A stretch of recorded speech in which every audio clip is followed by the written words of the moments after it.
India के vice president के resignation का रीजन क्या रियलिटी में हेल्थ है या कुछ और, ये समझना इंपॉर्टेंट है क्योंकि वो सुबह 11 बजे से शाम के 6:30 बजे तक पार्लियामेंट में थे।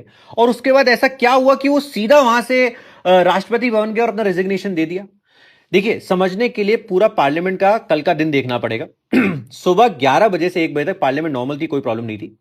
1 बजे privately 63 MPs of the opposition जो राज्यसभा में थे, वो लोग एक लेटर साइन करते हैं, जो मतलब बेसिकली इंपीचमेंट मोशन था जस्टिस यशवंत वर्मा का, जिनके घर पे एक बार आग लगी थी और उनके घर पे उनके सर्वेंट के रूम में कुछ पैसे मिले थे, तो उनके अगेंस्ट करप्शन चार्जेस चल रहे थे। तो इंपीचमेंट मोशन दे देता है ऑपोजिशन। अब आपको ये समझना पड़ेगा कि इसमें कहीं भी किसी भी बीजेपी के एमपी के सिग्नेचर्स नहीं थे। और हर रूलिंग पार्टी यही चाहती है कि अगर इंपीचमेंट मोशन हो रहा है तो उसे वो गवर्न करे, वो रूल करे और वो लीड करे, क्योंकि it is like action against corruption. अब इस केस में क्या होता है, ये तो उन्होंने कर दिया। बीजेपी में किसी को हवा भी नहीं लगी थी 2:30 बजे तक।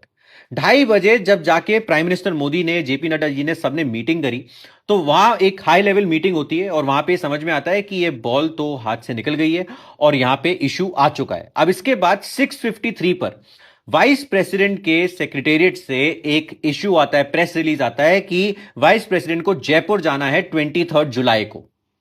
वाइस प्रेसिडेंट जिनको चेयर करना है राज्यसभा को, वो बीच में क्यों जाएंगे? तो सबको समझ में आता है कि कुछ ना कुछ तो यहां प्रॉब्लम चल रही है।